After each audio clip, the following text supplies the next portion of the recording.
The following is designed to entertain and inform, not provide medical advice. Always consult your doctor before starting any treatment. Spire. Okay.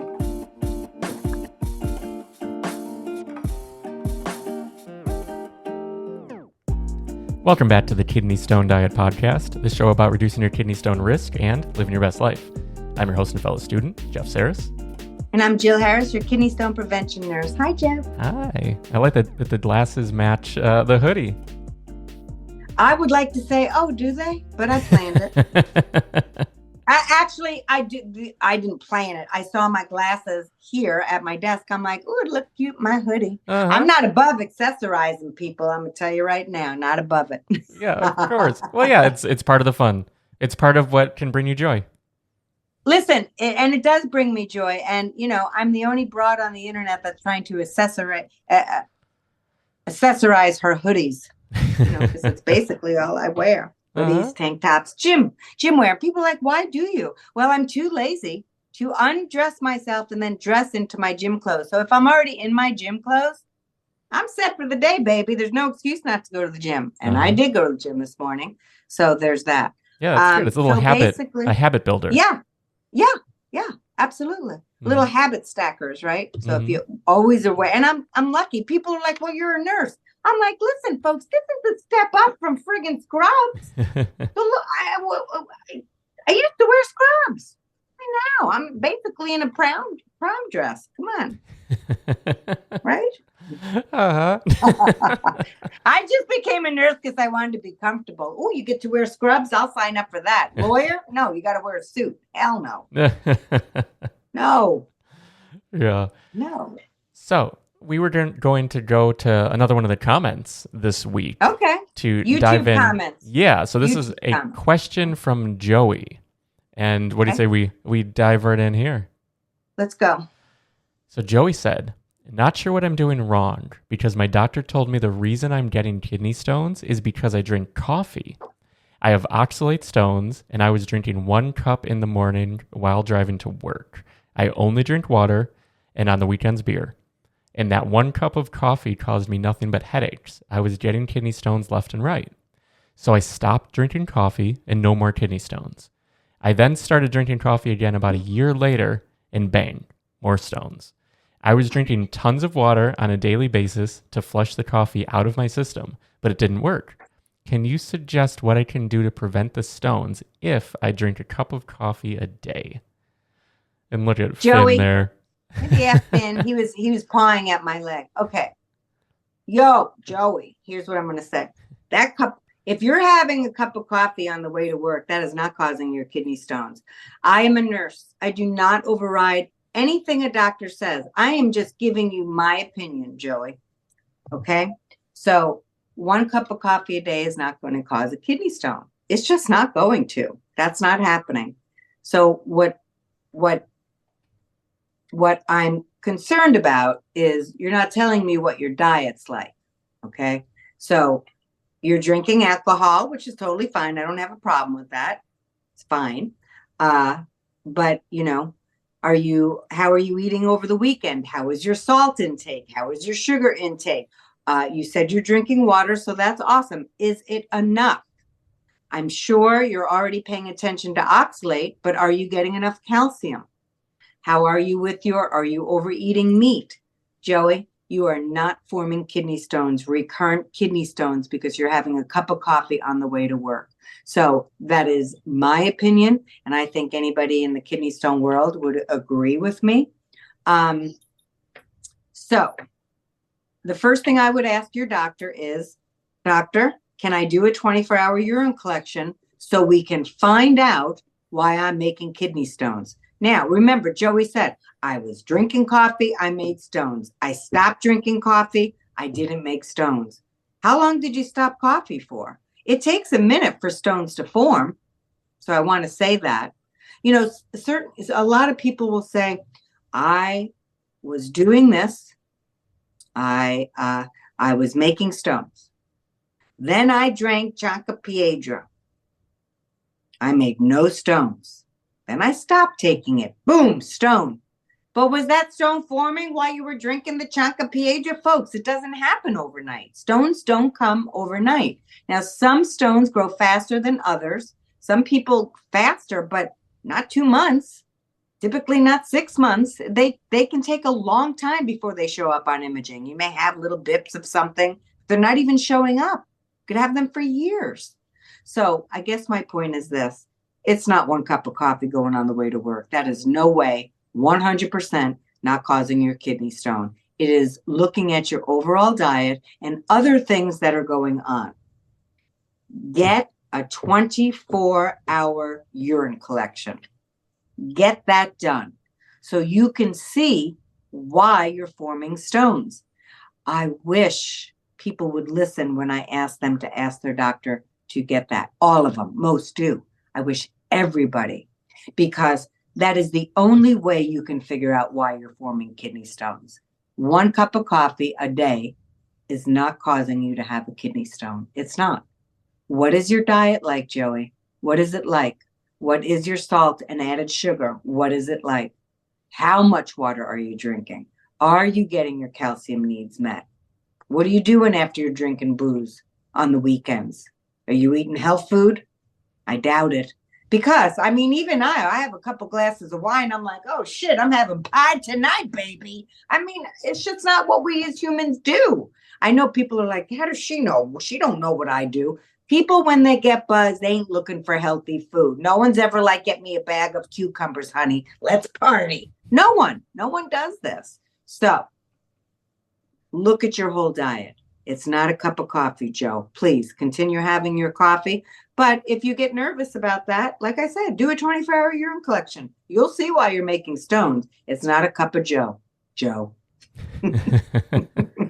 Yeah, and that is also a service you provide, is the urine analysis, which is, yes, we haven't talked valuable about it for a little bit, but it's very valuable to not only you get your results, but then to help you understand what the results are and what you're looking at, and then prepare you for a doctor's visit. How do you have this conversation about what's going on? You're already a step above where the average person who's coming in completely blank will be. So that's a very valuable service.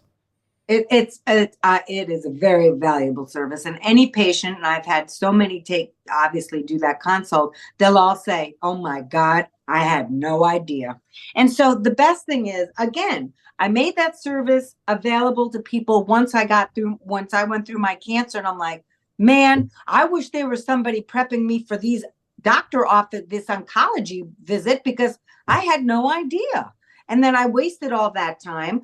I don't look knowledgeable.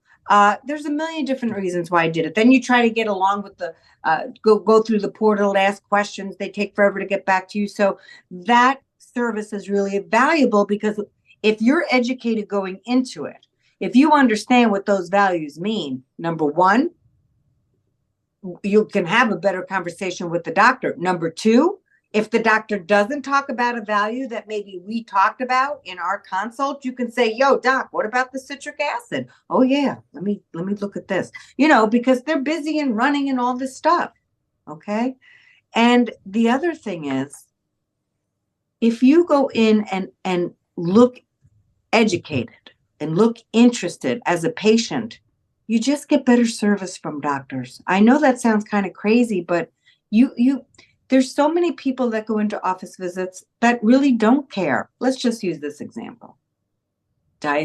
There's a lot of patients that I've had that they're diabetics, and they're like, yeah, Jill, I'll just take more insulin. I'm not giving up candy. Okay. The kidney stones got them to talk to me, but then they're telling me about all the things that they've let go.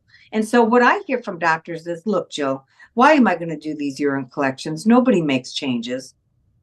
They don't. But the whole reason I'm successful for 25 years is because my patients make changes. So yes, you may say, yeah, but you're giving them the information, but they sought it out. So I don't agree with that. So for the patients that do ask for the urine collection, please, doctor, order it for them. Obviously, they want to do it. They're interested. So order it. Joe, get a urine collection done. Okay? Get it done. You can have a cup of coffee. I have a cup of coffee every day because otherwise nobody would want to talk to me. And then I also, that's caffeine, 1 cup. And then sometimes I have a cup of decaf later on because I can't handle, I'm old, Joe. I can't handle caffeine past 12 o'clock now. But you can have coffee. I want you to get a urine collection done. I also want you to look at your diet because that's why you're probably making kidney stones, Joe. Not 1 cup of coffee on the way to work. The end. Yeah. So I know important. I went back there again, but it's just like, these are the kinds of things that people think, and then he's not having his coffee. And also he's saying, I got rid of coffee. I'm all good. No, you're not. There's no way you're making stones from a cup of coffee. So look at your diet. And the doctor should be saying, let's look at your diet. Let's do a urine collection. We're going to see exactly why you're making stones because it's certainly not a cup of Starbucks every day. It's not. Yeah. All right. I'm really done. But yeah, that was a great question because I'm glad that he said that because, yeah, we don't know what we don't know. He might not know that a urine collection is even an option, is even the first step. And that's like, we've brought it up a lot on the show. We don't talk about it every week, but that is like, would you say that's the most important first step? Or would you say that sort of how does that rate in terms of like, you have a stone, now what? Well, I would say so if you have a kidney stone, the most important thing you can do, start with water and get a urine collection. Those 2 things are the first thing to do. Those 2 things are the number 1 things to do. So you could do the water right away because that's really something you got to start hydrating. But the urine collection goes right with it. And many doctors will say, hey, Doug, we're going to wait for the second stone. Why? Why are you waiting for a second kidney stone before you're going to prevent them? I don't understand it, but many doctors say exactly those words. Let's wait for a second stone. Why would we do that? No one's waiting for me to get another tumor before they restart my chemo. No one's doing that.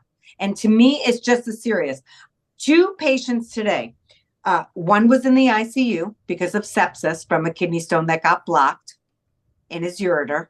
And then when it gets blocked, your urine you can't expel your urine. So now you have hydronephrosis, your urine can't get out. You can get sepsis, ICU.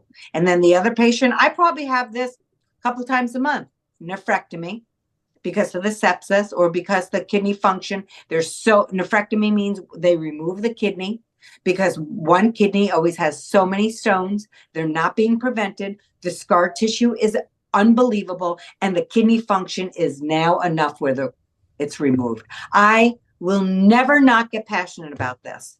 We must spread the word that urine collections must be ordered and done. They must be. We are not going to wait for more illness before they get ordered. Patients, you're going to have to be your own advocate. In today, post-COVID, our medical system is so antiquated and behind and overwrought, and our poor doctors and nurses and medical assistants and nurse practitioners and physician assistants, all of them are so overwrought with work.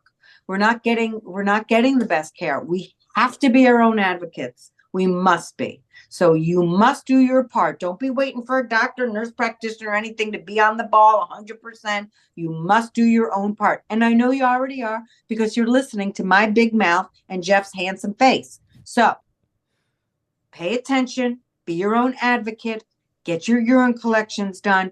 And Joe, that's a great question. I'm so glad that you wrote that and comment.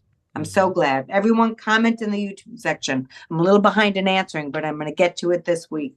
Yeah. Whether you're listening on Apple Podcasts, Spotify, any of your favorite podcast players, or watching the video on YouTube, if you can comment on the YouTube video, that keeps everything in one spot. Everyone can interact with one another. There's also the Kidney Stone Prevention Facebook group, which is another layer to this entire puzzle. If you want to connect with over 17,000 other kidney stone patients who are going through the same exact thing as you. Yep, and I do a lot of Facebook Lives, so I'm always in and out of that. I'm on that page every day, several times a day. I will do Facebook Lives for education, for all kinds of things. So that's a very, very valuable page. So if you're on Facebook, Kidney Stone Prevention Diet, you'll find me there as well. Yeah, and you can find that and everything else at kidneystonediet.com. And if you have a question, the phone number again is 773-789-8763, or you can record a voice memo on your phone and email that to podcast@kidneystonediet.com. And we just love having everyone's voice, everyone's unique questions, unique experiences showcased on the show, because there are other people in the same spot as you, but maybe they're not as courageous to get out there and sort of get in front of it and say, okay, I'm going to record this and have my voice on here. So thank you to everyone who does. It means a lot to the entire community. So I think with that, we will wrap. Thanks again for tuning in, and we will see you next time. Thanks, Jeff. That was a great way to wrap that up. And Joe, thanks so much for your question. It was brilliant. Thank you so much.